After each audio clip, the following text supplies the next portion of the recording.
Straight, close your eyes, take a deep breath in and exhale. Take a deep breath in. Deep breath in, hold it there. Oh,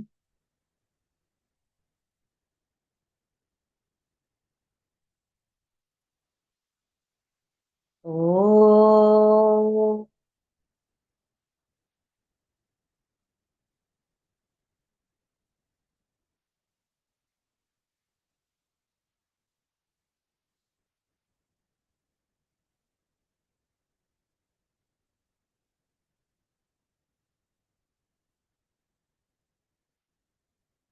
ॐ श्री गणेशाय नमः। ॐ श्री सरस्वत्यै नमः। ॐ श्री गुरुभ्यो नमः। समस्तजनकल्याणे निरतं करुणामयं नमामि चिन्मयं देवं सद्गुरुं ब्रह्मविद्वरं सद्गुरुं ब्रह्मविद्वरं यो अन्तः प्रवेश्य मम वाचमिमां प्रसुप्तां सञ्जीवयत्यखिलशक्तिधरस्वधाम्ना अन्यांश्च हस्तचरणश्रवणत्वगादीन् प्राणान्नमो भगवते पुरुषाय तुभ्यम्। प्राणान्नमो भगवते पुरुषाय तुभ्यम्। ॐ नमो भगवते वासुदेवाय। शुक्लाम्बरधरं विष्णुं शशिवर्णं चतुर्भुजं प्रसन्नवदनं ध्यायेत् सर्वविघ्नोपशान्तये। ईश्वरः परमः कृष्णः सच्चिदानन्दविग्रहः अनादिरादिर्गोविन्दः सर्वकारणकारणम् कृष्णं नारायणं वन्दे कृष्णं वन्दे व्रजप्रियं कृष्णं द्वैपायनं वन्दे कृष्णं वन्दे प्रथासुतं सच्चिदानन्दरूपाय विश्वोत्पत्त्यादिहेतवे तापत्रयविनाशाय श्रीकृष्णाय वयं नुमः। रमापतिपदाम्भोज परिस्फुरति मानसं सेनापतिमहं वन्दे विश्वक्सेनं तन्निरन्तरं प्रह्लादनारद पराशर पुण्डरीक व्यासम्बरीश शुक शौनक भीष्मदाल्भ्यान् रुक्माङ्गदार्जुन वसिष्ठ विभीषणादीन् पुण्यानिमान् परमभागवतान् स्मरामि। ॐ नमो भगवते वासुदेवाय। जन्माद्यस्य यतोऽन्वयादितरतः चार्थेष्वभिज्ञस्वराट् तेने ब्रह्महृदाय आदिकवये मुह्यन्ति यत्सूरयः तेजो वारिमृदां यथा विनिमयः यत्र त्रिसर्गो मृषा भाम्ना स्वेन सदा निरस्तकुहकं सत्यं परं धीमहि धर्मः प्रोज्झितकैतवोऽत्र परमः निर्मत्सराणां सतां वेद्यं वास्तवमत्र वस्तु शिवदं तापत्रयोन्मूलनम्। श्रीमद्भागवते महामुनिकृते किं वा परैरीश्वरः सद्यो हृद्यवरुध्यतेऽत्र कृतिभिः शुश्रूषुभिस्तत्क्षणात् निगमकल्पतरोर्गलितं फलं शुकमुखादमृतद्रवसंयुतं पिबत भागवतं रसमालयं मुहुरहो रसिका भुवि भावुकाः यं प्रव्रजन्तमनुपेतमपेतकृत्यं द्वैपायनो विरह कातर आजुहाव पुत्रेति तन्मयतया कतरवोऽभिनेदुः तं सर्वभूतहृदयं मुनिमानतोऽस्मि यस्वानुभावमखिलश्रुतिसारमेकम् अध्यात्मदीपमतितितीर्षतान्तमोन्धम् संसारिणां करुणयाः पुराणगुह्यं तं व्याससूनुमुपयामि गुरुं मुनीनां नारायणं नमस्कृत्य नरं चैव नरोत्तमं देवीं सरस्वतीं व्यासं ततो जयमुदीरयेत्। कृष्णाय वासुदेवाय देवकीनन्दनाय च नन्दगोपकुमाराय गोविन्दाय नमो नमः। नमः पङ्कजनाभाय नमः पङ्कजमालिने नमः पङ्कजनेत्राय नमस्ते पङ्कजाङ्घ्रये। यस्य भगवताख्या सर्वेषां भक्तिदा नृणां स एव करुणा सिन्धुः बोधितात्मा गुरुर्मम। तस्मै श्रीवासुदेवाय धरणीसुररूपिणे गुरुवायुपुरेशाय तुभ्यं श्रीगुरवे नमः। शङ्खचक्रगदा पद्मधारिणे गुरुरूपिणे गुरुवायुपुरेशाय वासुदेवाय ते नमः। संसारसागरे मग्नं दीनं मां करुणानिधे कर्मग्राहगृहीताङ्गं मामुद्धर भवार्णवात्। श्रीमद्भागवताख्योऽयं प्रत्यक्षः कृष्ण एव हि स्वीकृतोऽसि मया नाथ मुक्त्यर्थं भवसागरे। मनोरथो मदीयोऽयं सफलः सर्वथा त्वया निर्विघ्नेनैव कर्तव्यः दासोऽहं तव केशव। शुकरूपप्रबोधज्ञ सर्वशास्त्रविशारद एतत्कथा प्रकाशेन मदज्ञानं विनाशय। पीताम्बरं करविराजितचक्रशङ्खं कौमोदकी सरसिजं करुणासमुद्रं राधासहायमतिसुन्दरमन्दहासं वातालयेशमनिशं हृदि भावयामि। वातालयेशमनिशं हृदि भावयामि। Pranams to the Lord. Pranams to all the Mahatmas in tonight's Srimad Bhagavad Mahapuran session. We have begun Canto 2 and we have entered 6th chapter. Last week, we haven't seen the meaning. We just did the formality of doing three verses for Sajivji and Padmaji for the lack of time. So we'll continue from where we have left. I'll quickly read those 6 verses and then we'll begin from verse number 7 with Sajivji continuing from where he left. अथ षष्ठोऽध्यायः ब्रह्मोवाच वाचां वह्नेर्मुखं क्षेत्रं छन्दसां सप्तधातवः हव्यकव्यामृतान्नानां जिह्वा सर्वरसस्य च सर्वासूनां च वायोश्च तन्नासे परमायने अश्विनोरोषधीनां च घ्राणो मोदप्रमोदयोः रूपाणां तेजसां चक्षुः दिवः सूर्यस्य चाक्षिणी कर्णौ दिशां च तीर्थानां श्रोत्रमाकाशशब्दयोः तद्गात्रं वस्तु साराणां सौभगस्य च भाजनं त्वगस्य स्पर्शवायोश्च सर्वमेधस्य चैव हि रोमाण्युद्भिज्य जातीनां यैर्वा यज्ञस्तु संहृतः केशश्मश्रुनखान्यस्य शिलालोहाभ्रविद्युतां बाहवो लोकपालानां प्रायशः क्षेमकर्मणां विक्रमो भूर्भुवस्वश्च क्षेमस्य शरणस्य च सर्वकामवरस्यापि हरेश्चरण आस्पदम्. So we have just read so much. Sajivji, please come and continue. And those who want to volunteer, please raise your hand so that I know how many each person can. Oops. Rajamma was in my mind, but I have called Sajivji. I'll take you in the next turn now. What has happened? Sajivji is keeping on disappearing when I go to click his. Ratnaji was also on my mind. I have not clicked these names, okay, but both were in my mind and it has automatically come. So Ratnaji, your turn.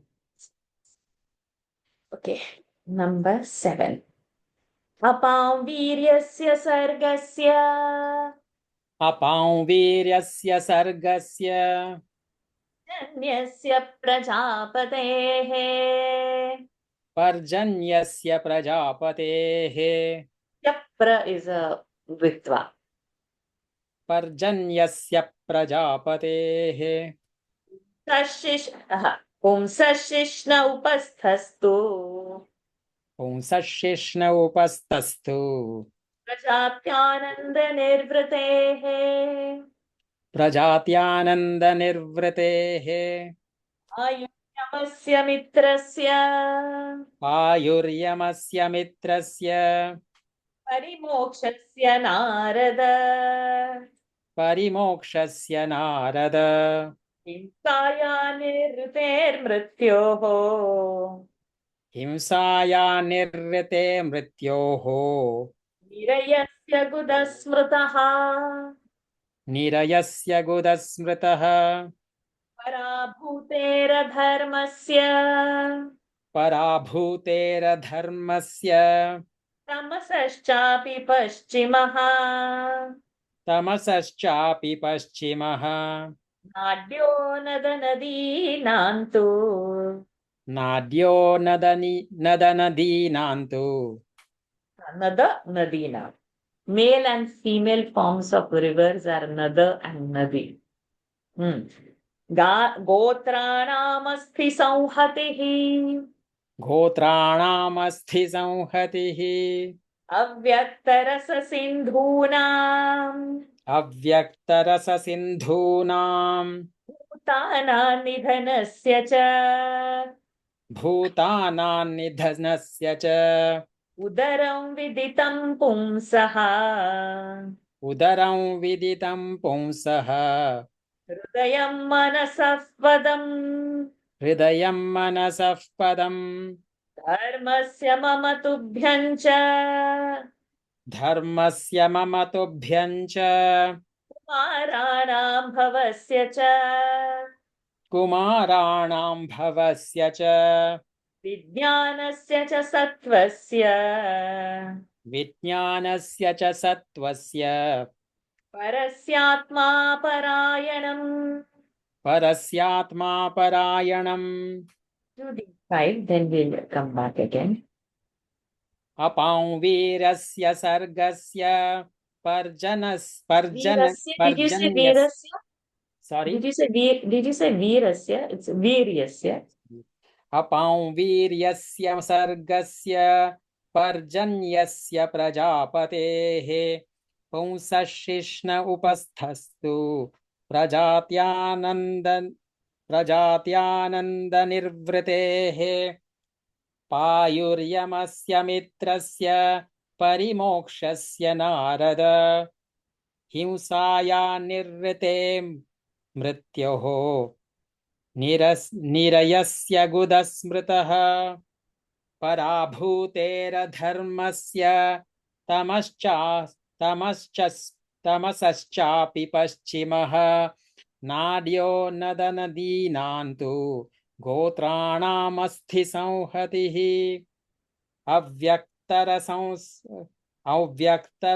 अव्यक्तरससिन्धूनां भूतानान्निधनस्य च उदरं विदितं पुंसः हृदयं मनसः पदम् धर्मस्य मम तुभ्यं च कुमाराणां भवस्य च विज्ञानस्य च सत्त्वस्य परस्यात्मा परायणम्. Next five. अहं भवान् भवश्चैव अहं भवान् भवश्चैव तैमे मुनयो ग्रजाः सुरासुरनरा नागाः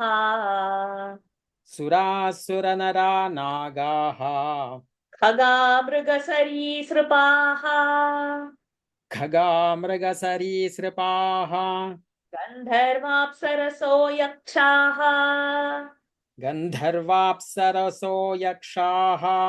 रक्षो भूतगणो रगाः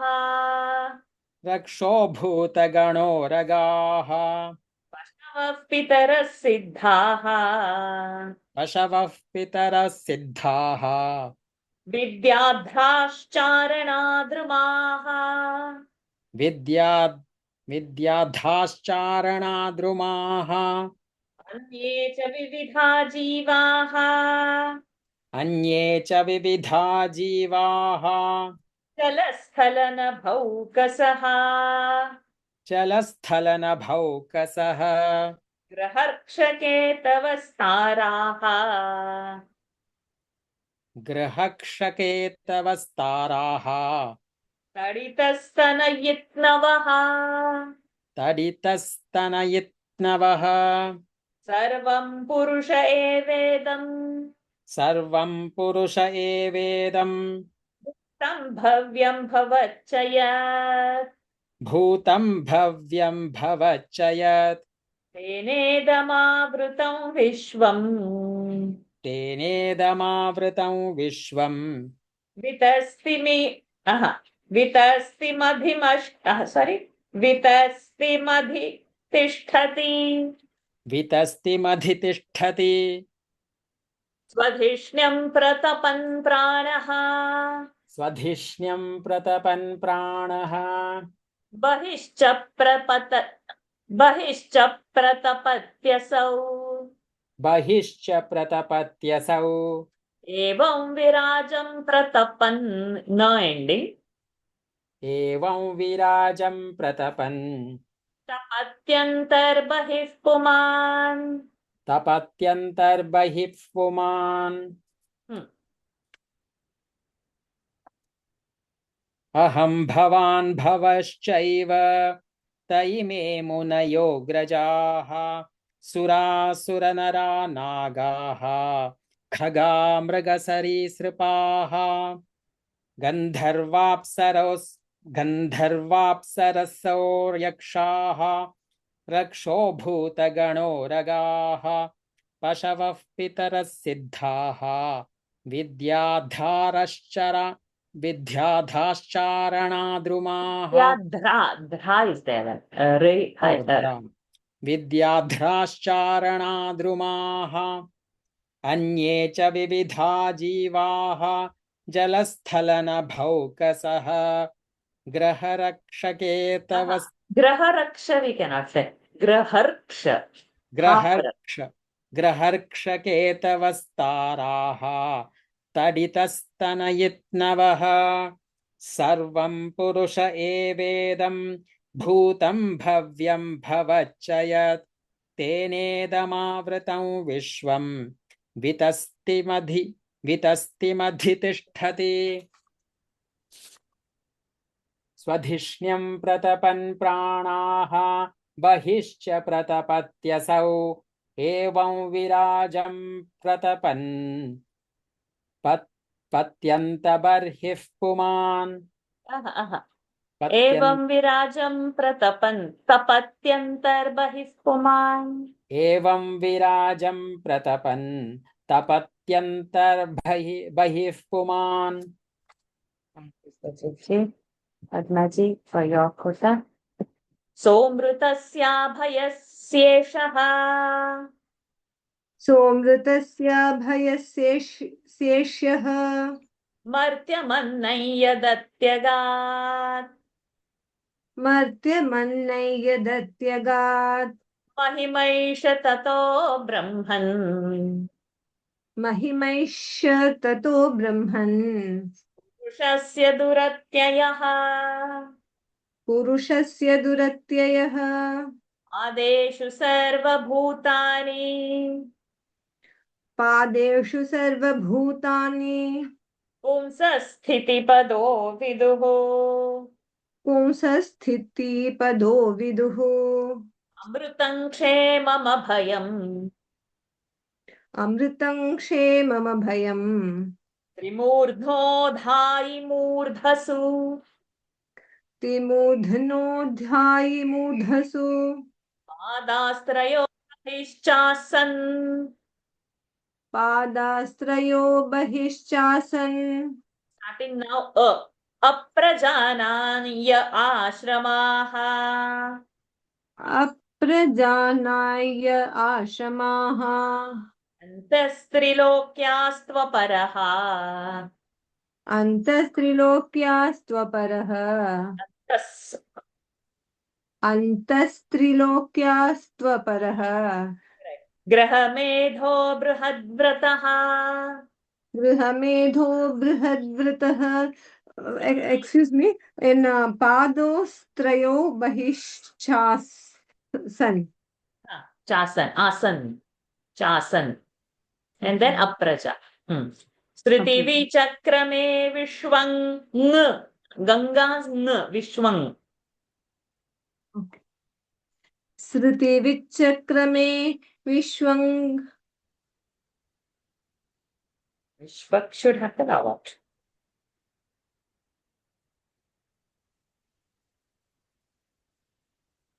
Vishwak will happen.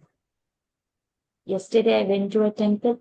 It had Vishwak Sena as one Pratishthapan. I remember. So this will be Vishwak when we open the symbol. So there was one Vishwak Sena. First time only I saw Vishwak Sena as a Pratishthapan. So Vishwak will be when we open the Sandhi. Vishwang is the reading. Vishwak will be the Sandhi of that. शासनानशने उभे शासनानशने उभे यद विद्या च यद विद्या च पुरुषस्तु भयाश्रयः पुरुषस्तु भयाश्रयः यस्माद्दण्डं विराट् जज्ञे यस्माद्दण्डौ विराट्जज्ञे तेन्द्रियगुणात्मकः भूतेन्द्रियगुणात्मकः तद्द्रव्यमत्यगाद्विश्वम् तद्द्रव्यमत्यगाद्विश्वम् सूर्य इवात्तपन् गोभिः सूर्य इवात्तपन् 5 okay सोमृतस्याभ सोमृतस्याभयस्येषः मर्त्यमन्नै यदत्यगात् महिमैष ततो ब्रह्मन् पुरुषस्य दुरत्ययः पादेषु सर्वभूतानि पुंसस्थितिपदो विदुः अमृतं क्षेममभयम् तिमूर्ध्नोधायि मूर्धसु पादस्त्रयो बहिश्चासन् अप्रजानाय आश्रमाः अन्तस्त्रिलोक्यास्तव परः गृहमेध तव नहीं अन्तस्त्रिलोक्यास्त्वपरो परः अन्तस्त्रिलोक्यास्त्वपरः गृहमेधो बृहद्वतः अन्तस्त्रिलोक्यास्त्वपरः गृहमेधो बृहद्व्रतः अन्तस्त्रिलोक्यास्त्वपरः गृहमेधो बृहद्व्रतः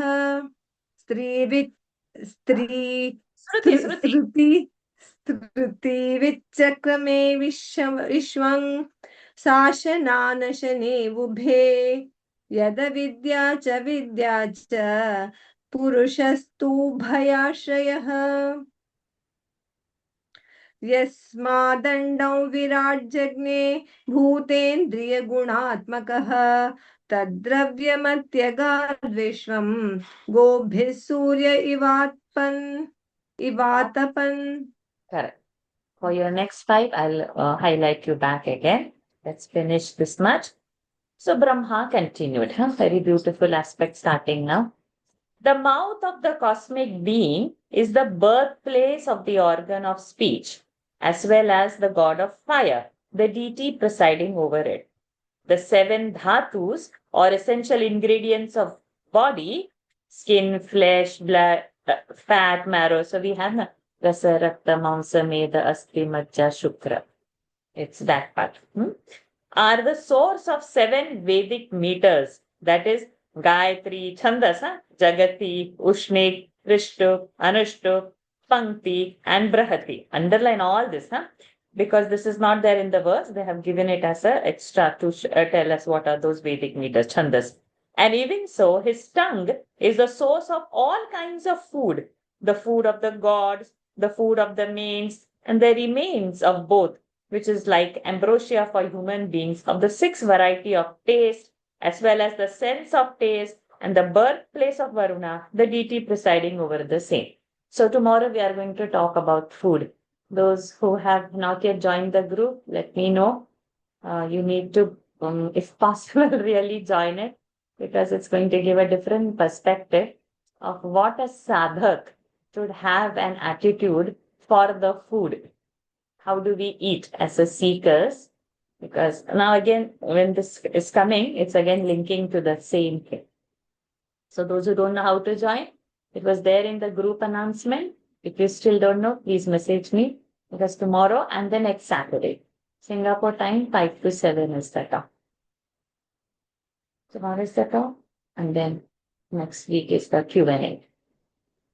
His nostrils are the excellent source of all the five kinds of vital airs, that is prana, apan, vyana, udana, and saman, as well as of the element of air. Similarly, his olfactory sense is the birthplace of the twin gods, Ashwinis, the celestial physicians, and the source of all kinds of food grains, as well as all ordinary and special odors.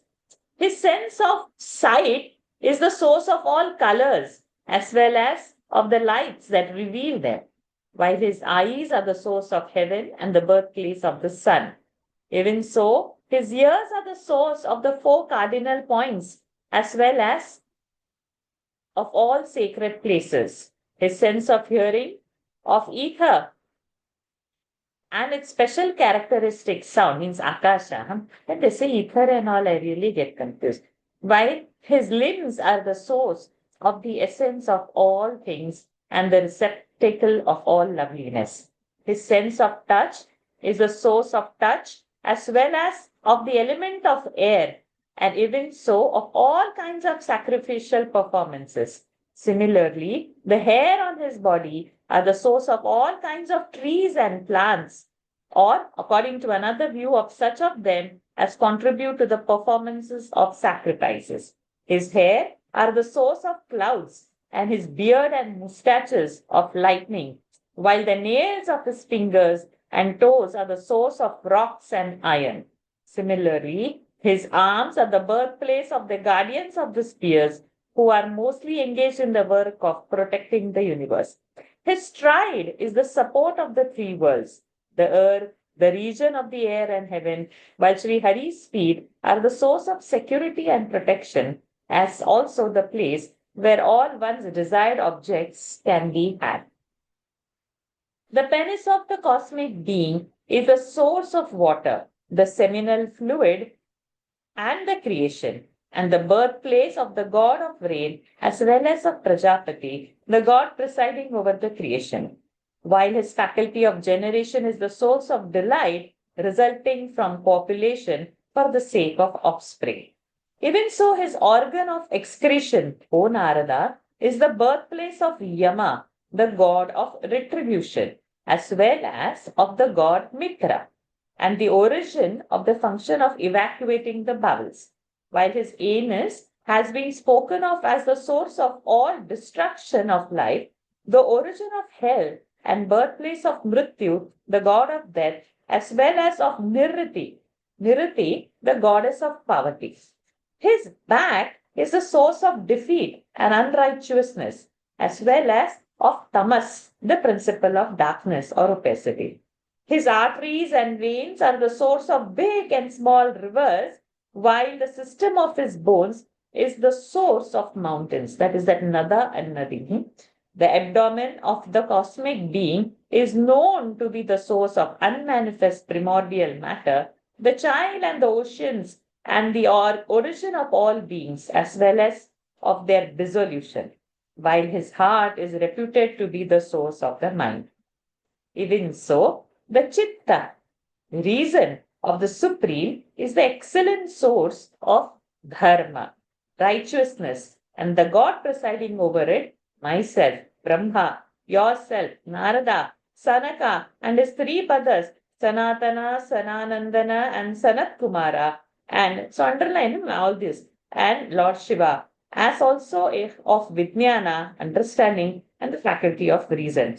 Myself and yourself, Lord Shankara, those elder brothers of yours, Sanaka and others, the gods, the demons and men, the nagas, birds, deer and reptiles, the Gandharvas and the celestial nymphs, Apsaras, the yakshas, rakshasas and bhutas, serpents and bees, the mains, the siddhas, vidyadharas and charanas, trees and other species of living beings residing either in water, on land, or in the air, the planets and the lunar mansions, comets and other stars, lightnings and thundering clouds, nay, all this universe, past, present, and the future, is no other than the Supreme Person.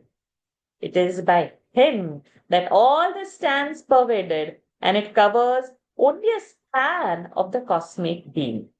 Even as the sun shines outside while illumining its own orb, so does the Supreme Person cast his effulgence inside as well as the outside the universe while illumining his own cosmic body.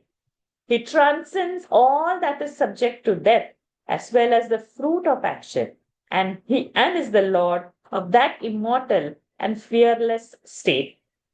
That's moksha. That is why, O divine sage, no one can fathom the glory of the Supreme Person. All the worlds represent only a fraction of the Supreme Person, and it is in these worlds, forming part of the Lord, that all created beings are known to reside. And it is in the three highest heavens, that is Janaloka, Tapaloka, and Satyaloka, standing above Maharloka, which itself exists above the three worlds, that immortality, security, and fearlessness have been established. The three ashramas or stages of life, those of brahmacharis, lifelong celibates, vanaprasthas, forest dwellers or anchorites, and the sannyasis, recluses, none of whom begets children, constitute his 3 feet, which have their abode outside the 3 worlds, that is, earth, region of the air, and heaven. While the 4th foot, the stage of the householder, who does not observe a vow of long celibacy, dwells inside the 3 worlds. The scriptures speak of 2 paths: the path of action, which has been characterized as avidya or ignorance because of its being conducive to rebirth, and the path of upasana, meditation on God, which has been designated as vidya because it leads to the knowledge or the realization of truth. The jiva, embodied soul, follows either of these 2 paths, the first of which leads to enjoyment and other to final beatitude, while the Supreme Purusha is the foundation of both. Even as the sun, though illumining and warming all with its rays, is yet distinct from all, the Lord, from whom was evolved this universe in the form of an egg as well as his cosmic body, consisting of 5 gross elements: earth, water, fire, air, and ether, the 10 indriyas, the 5 senses of perception and 5 organs of action, and the 3 gunas, modes of Prakriti, though indwelling all these and manifest in their form, is entirely beyond the universe as well as its cosmic body. Elaborate description of the cosmic body. So what is the homework? We can relate it to our body parts. So when we say, let's say, for example, NASA. So NASA is the organ. Okay. And there is a NASA Indriya. And that guna of NASA, what we do with the noses, we smell, gandha. Okay. So that is attributed to Prithvi. So then in this, what more detail is given? The Adhisthata Devata is over there. I think Ashwini Devash. So we need to now take these one lines and make our own chart and fill those columns. Then it will be easier for us to understand. So it's good to do it on small paper sheets and stick it on this, like post it on this book. So when we are reading or coming back to Bhagavata, and we finish reading the Sanskrit part, just by our small note, with some hint here and there, we will know the contents easily. Otherwise, again to read all this meaning and all, we will not have time in life. So much is not there. So when we want to enjoy Bhagavata as chanting, if one small clue is there somewhere, we will know that whole paragraph what it is. So when it is fresh, when today we have read, between next 2-3 days, you should finish this rereading of this to make the note and make the chart. First 6 mantras I had read while the starting, so now I will read only from the 7th one. Apam viryasya sargasya parjanyasya prajapatehe pumsashishna upasthastu prajapyananda nirvrutehe ayuryamasya mitrasya parimokshasya. See, this Payu means Buddha region. The Devata over there is Mitra. So when now we are reading, because we have seen the meaning, now we can able to identify there when the words come. Shishna is this organ of recreation. Upasthaha, that gives ananda, praja ananda, of making offspring. So like this, when we are reading itself, it should strike us. So when the notes are there, we would be able to enjoy without reading the translation.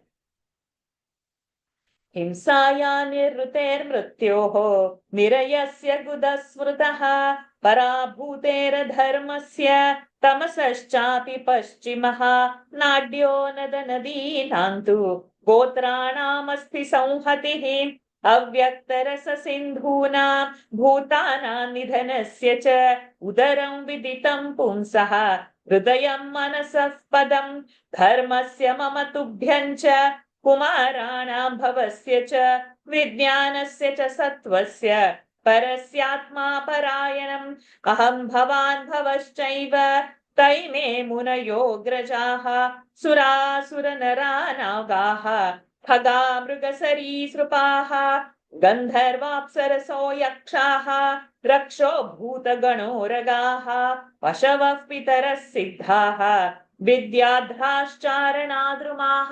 When we are reading the list, now we know because we have read the meaning. All this is him only. It's saying that. So now we know the list of whatever is existing this in the world. It's on him. And they have listed few things who are existing. अन्ये च विविधा जीवाः जलस्थलनभौकसः, in water, in air, and on the prithvi. ग्रहर्क्षकेतवस्ताराः तडितस्तनयित्नवः सर्वं पुरुष एवेदम् एवं. All this is Purusha only. This Mahapurusha, Supreme Being, Paramapurusha. Bhutam bhavyam bhavachayat, what was in the past, what is in the present, and what would also be. Tenedamavrutam vishvam vitastim. Why I'm struggling on that word before also. Vitastim adhitisthati. Good. Swadhishnyam pratapan pranaha bhishcha pratapatyasau evam virajam pratapan tapatyantar bahih puman somrutasya bhayasyeshaha martyamannaya datyagar महिमैष ततो ब्रह्मं पुरुषस्य दुरत्ययः पादेषु सर्वभूतानि पुंसस्थितिपदो विदुः अमृतं क्षेममभयं त्रिमूर्ध्नोधायि मूर्धसु पादास्त्रयो बहिश्चासन् प्रजानाय आश्रमाः अन्तस्त्रिलोक्यास्त्वपरः गृहमेधो बृहद्व्रतः श्रुतिविचक्रमे विश्व शासनानशने उभे यदविद्या च विद्या च पुरुषस्तु भयाश्रयः यस्मादण्डं विराजज्ञे भूतेन्द्रियगुणात्मकः तद्द्रव्यमत्यगाद् विश्वं गोभिः सूर्यैवातपन्. Padmaji, you come and complete your quota of next 5 years before Muthu. So this includes your last, for you and Sanjeevji, whatever you missed last week, it includes this. Yadasya nabhyanna nilat, to ending, huh? Yadasya nabhyan nalinat.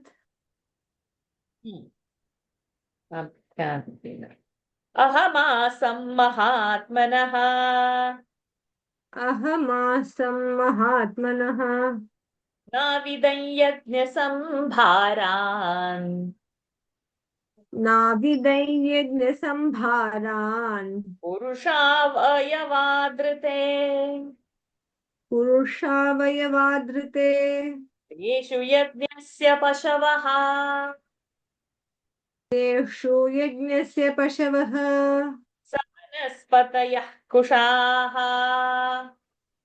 सवनस्पतयः सवनस्प What is this? वनस्पति सवनस्पतयः कुशाः सवनस्पतयः कुशाः वनस्पति plural वनस्पतयः.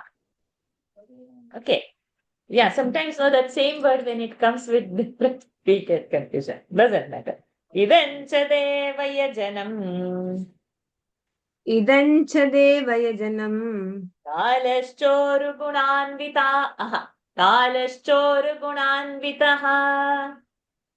कालश्चोरुगुणान्वितः वस्तून्योषधय स्नेहाः Sneha वस्तून्योषधयस्नेह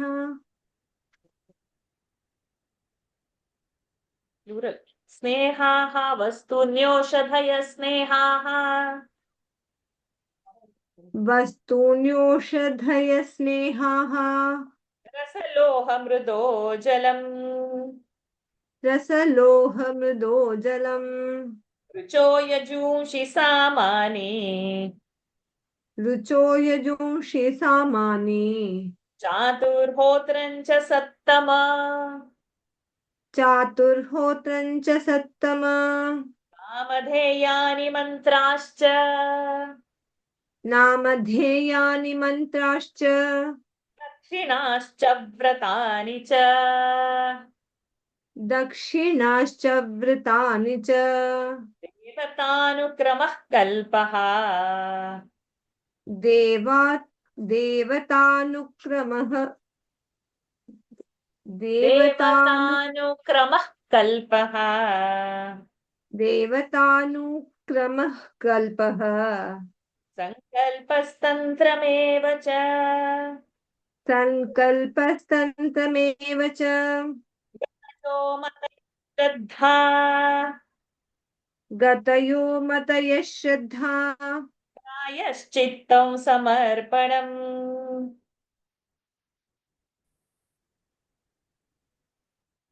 What happened? समर्पणम् Or maybe my connection was lost. Okay. पुरुषावयवैरेते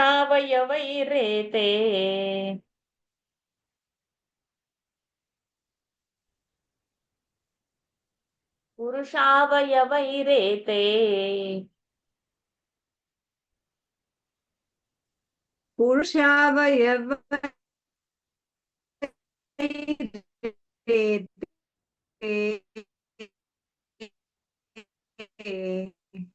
संभारा संहृता मया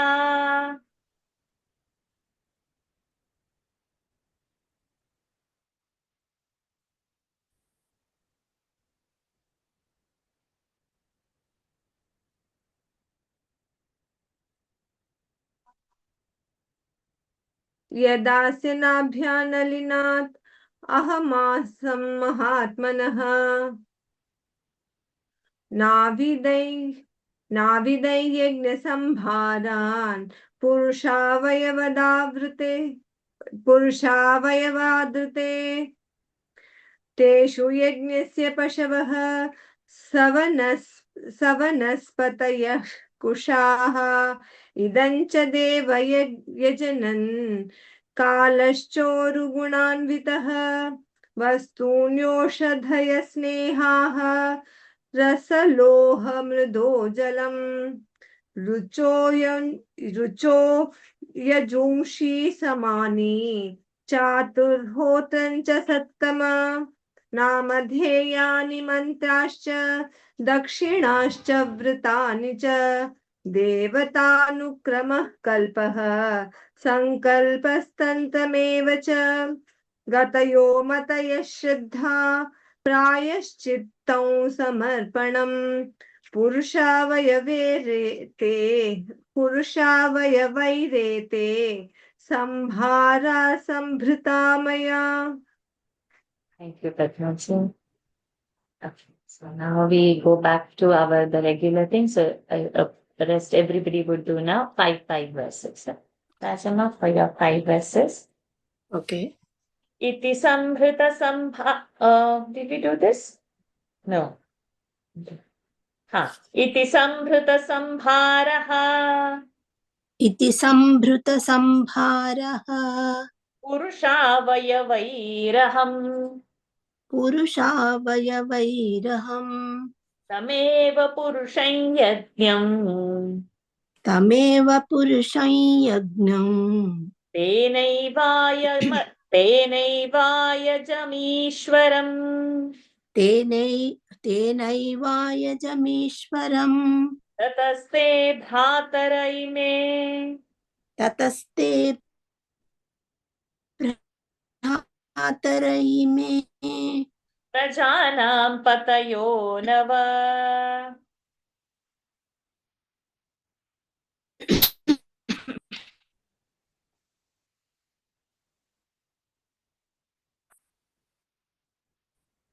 प्रतयो नव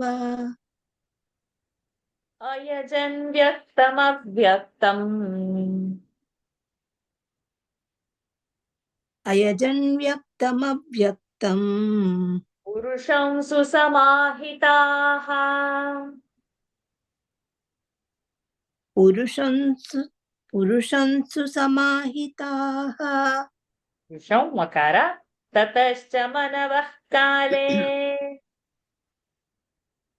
ततश्च मनवः काले ईजिरे ऋषयो परे ईजिरे ऋषयो परे इतरो विबुधा दैत्याः इतरो विबुधा दैत्याः मनुष्याः क्रतुभिर्विभुम् मनुष्याः क्रतुभिर्विभुम् नारायणे भगवती नारायणे भगवती तदिदं विश्वमाहितम् तदिदं विश्वमाहितम् गृहीतमायोरुगुणः गृहीतमायोरुगुणः सर्गादावगुणस्वतः सर्गादावगुणः स्वतः सृजामि तन्नियुक्तोऽहम् सृजामि तन्नियुक्तोऽहम्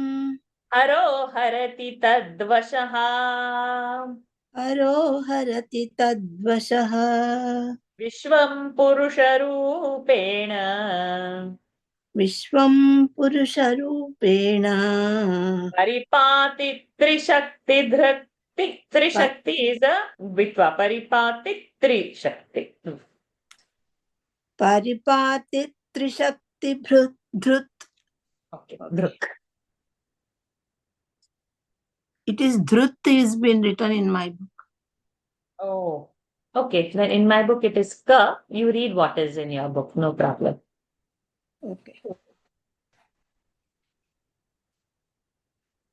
इति सम्भृतसंभारः पुरुषावयवैरहम्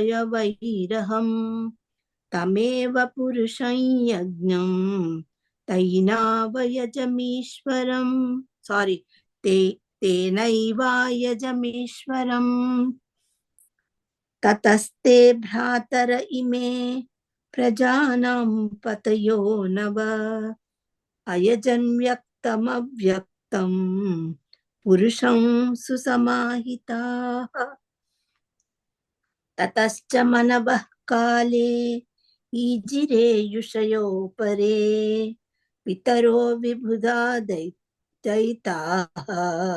दैत्याः मनुष्याः क्रतुभिर्विभुम् नारायणे भगवती तदिदं विश्वमाहितं गृहीतमायोरुगुणः सर्गादावगुणस्वतः सृजामि तन्नियुक्तोऽहम् हरो हरति तद्वशः Vishwam Purushayorupena Paripati Trishakti Dhrut. Thank you, Ma.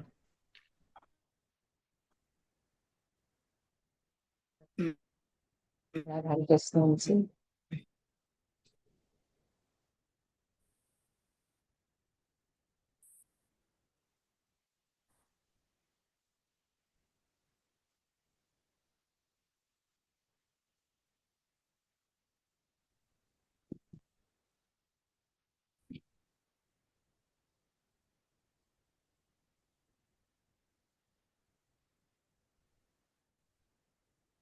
Hari Om. Am I audible?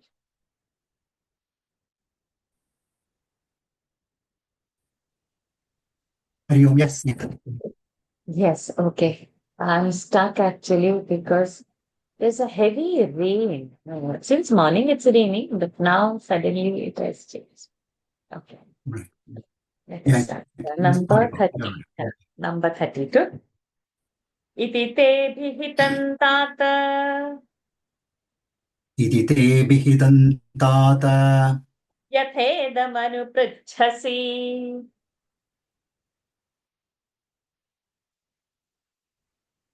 yathetamanu nanyad bhagavatah kinchet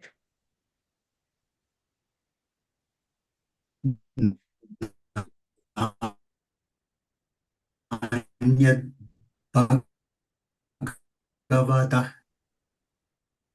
I can't hear actually. There's a problem with Yeah, that because my connection. connection is dipped. It started It's not raining again. audible Mm, now. because it started raining again.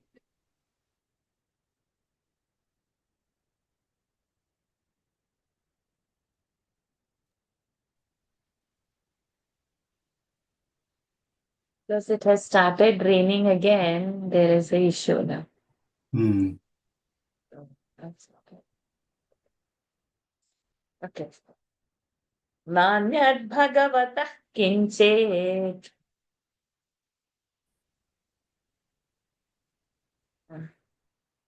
Nanyad bhagavatah kinchet Bhavyam sadasadatmakam. bhavyam sadasadatmakam Tune changes now. Na bharati mengamrushopalakshate. न भारती मेऽङ्गमृषोपलक्ष्यते न वै क्वचिन्मे मनसो मृषा गतिः न वै क्वचिन्मे मनसो मृषा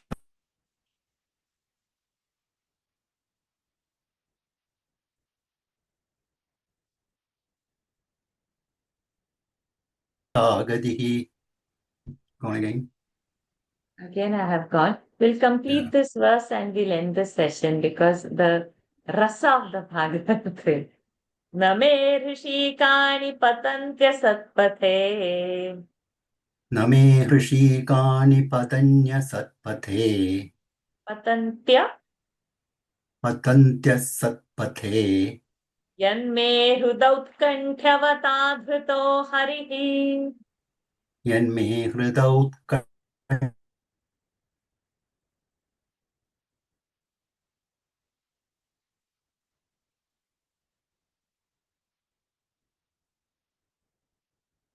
ठेतमनुपृच्छसि नान्यद्भगवतः किं चेत्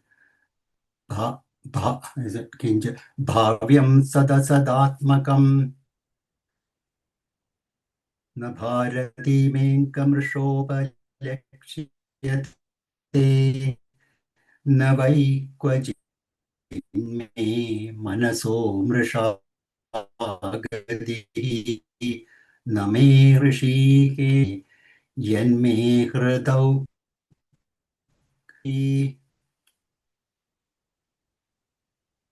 Sorry everyone, Radha Krishnan ji, Nikhila ji, Aruna ji. Next week we'll start with y'all. I'm so sorry, no control because it's raining like crazy and it's not going to improve. And then we are losing that focus and that pronunciation and that rasa of the Bhagavad is going. So this way we'll stop. I was intending to complete the chapter, but Lord is intending something different for us. So stop over there. Om Purnamadah Purnamidam Purnat Purnamudachyate Purnasya Purnamadaya Purnamevavashishyate. Om Shanti Shanti Shanti. Harihi Om. Shri Gurubhyo Namaha. Harihi Om. Shri Krishnarpanamastu. Hari Om, everyone. I'm so sorry we are stopping abruptly our session. Thank you, Asha ji. Thank you. Thank you. Hari Om, Asha ji. Hari Om. Thank you. Hari Om, Varsha ji. Thank you. Hari Om.